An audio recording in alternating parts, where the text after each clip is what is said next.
Doc, what happened to my energy, my thyroid, and my hormones? So I wanted to spend a few minutes talking to you about why we see so much damage to our patients' energy system, to their thyroid system, and to their hormonal system in today's society. And I could spend an hour discussing each one of those topics, but in order to respect your time, I won't do that today. But if you're interested in getting deeper into the weeds on these subjects, you can go to my website or my YouTube channel or watch my podcasts. I have several longer form videos on those subjects. The first important point that I wanted to discuss in this video is the energy aspect, because a lot of problems with thyroids and hormones relate back to the problem with the energy system of the body called energetic debt. Energetic debt means that your body is burning energy faster than it's making it. The molecule that runs 100% of your body functions is called ATP. ATP runs all of your body functions like gasoline runs your car, or dollars run your bank account. In your bank account, you have to deposit more dollars than you spend out of your account. And as long as you do that, your bank account is pretty healthy.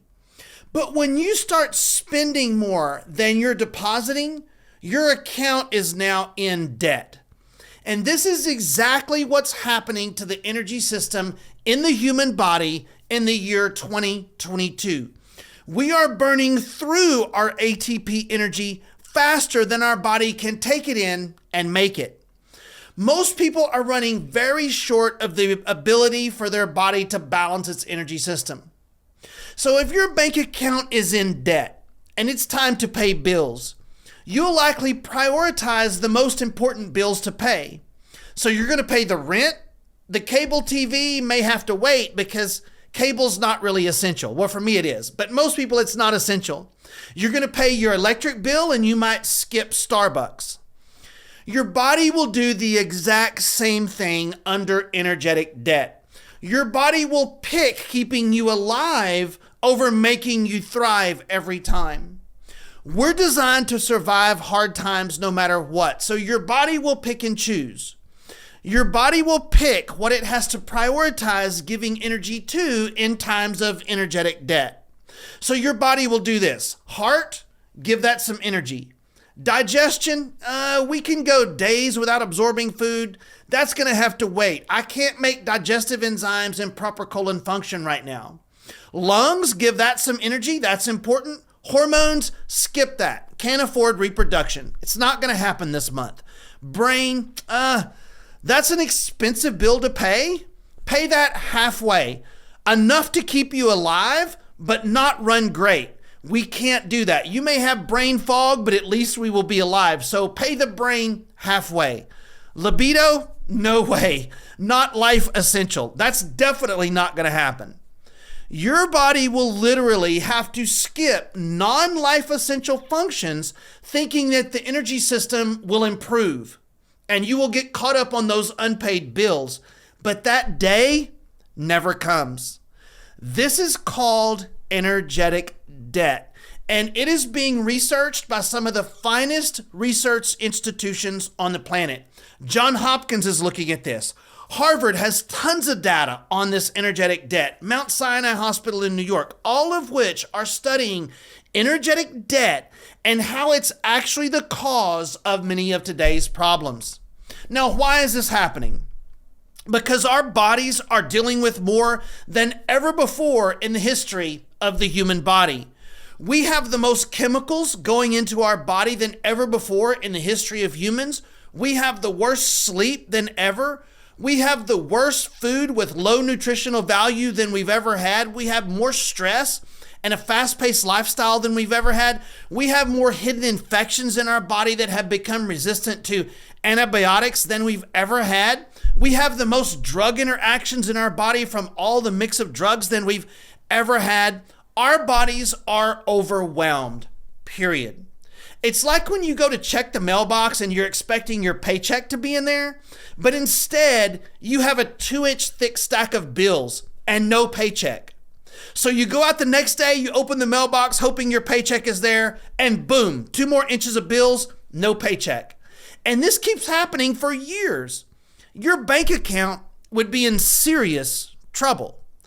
This is what is happening in the human body in 2022, and this is called energetic debt. And when you're in energetic debt, it's very hard to move in the direction of health. It's like quicksand. If you're at this level of health and you want to go to a healthier state, you want to go to here, it takes more energy. It costs energy to go up. Just like in your car, to go from 20 to 40 costs more gas. So if you're barely treading water here and you're already struggling with energy, you're never going to get to here, no matter what disease we're talking about. You could be at the best clinic in the world, doing the best treatments in the world, and you're not moving up. It's like quicksand. Your thyroid happens to be the energy center of your body. Your thyroid is like the accelerator pedal with all of this. It will speed you up and it will slow you down. Now, I talk to a lot of patients that have had their thyroid checked, and usually we hear one of 2 scenarios. They were told their thyroid checked out fine, that their thyroid was okay, but when we look deeper into the numbers, we find out that it's actually not okay. The ranges they use for normal are way too broad, and you can have something called subclinical thyroid disorder, which means your numbers fall within their overly large medical ranges, but it's bad enough you still feel crappy. Now, the second scenario, as you were told your thyroid didn't look okay and you were put on replacement medication, but you still feel crappy. And in that case, the body may not be properly converting that medication into usable thyroid hormone, because that still has to happen. Most people don't realize that your thyroid gland doesn't just make thyroid hormone in one step and that's the end of the process. There are 10 steps that have to take place for you to end up with usable, functional thyroid levels. And if any one of those steps is not working correctly, you will not end up with healthy energy and usable thyroid hormone. So we have to look at all of that. Now, hormone replacement is actually unusable thyroid hormone. The hormone replacement is step 3.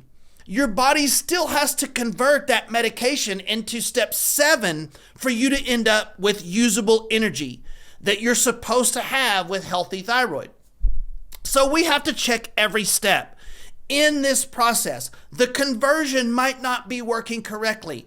It might not be the dosage. It might be the conversion is not happening. And this is how people that are taking thyroid medicine, their numbers look good, but they still feel crappy. And I don't have time in this video to get deep in the weeds about how all of that takes place and the conversions and the steps and all of that. I have longer videos on that. But before I go, let me go into a couple of tips on hormones, because this is such a huge problem. In times of scarcity, in times of energetic debt, reproduction is the first thing to go.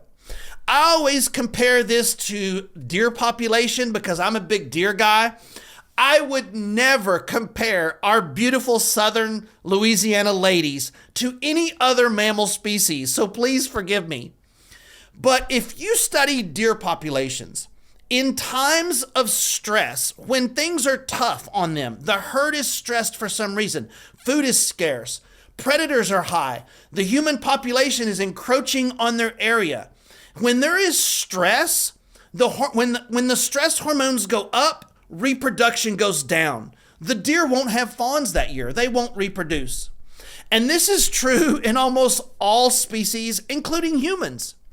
The reason there's so much infertility and reproductive and hormonal problems today, in today's world, is because everyone is in such a state of energetic debt and high stress.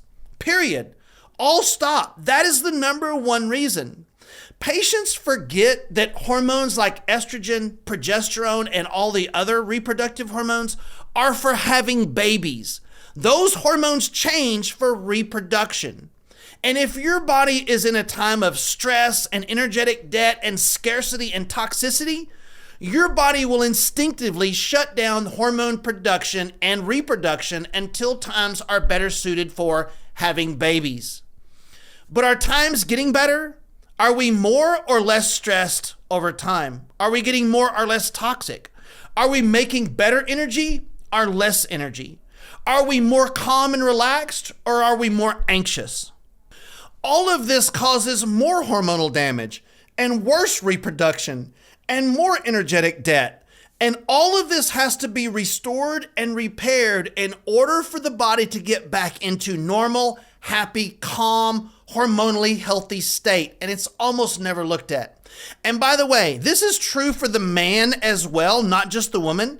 So much of infertility gets focused on the woman. But don't sleep on the fact that if the man is in a state of high stress, energetic debt, reproduction will still be more difficult. His cells also know times are not good for reproduction. And that's much more than just counting his swimmers and that's all he has to contribute. There's much more detailed information in the body than that. And here's the other thing. Infertility treatments themselves can be stressful, which of course doesn't help. And I know this firsthand because before I started doing this kind of work 12 years ago, we did in vitro for my son. Knowing what I know now, I probably could have avoided all of that expense and stress. So that's some of the work we do with our patients with infertility, energy problems, weight loss, and our patients looking to get their thyroid and hormonal systems corrected and working in a wellness method. Now, that was an abbreviated version. It still wasn't that abbreviated. I can't say anything too brief, I guess. My name is Dr. Kevin Linderman. My beautiful new office is right behind Women's and Children's Hospital. Thank you so much for listening. We'll see you next time.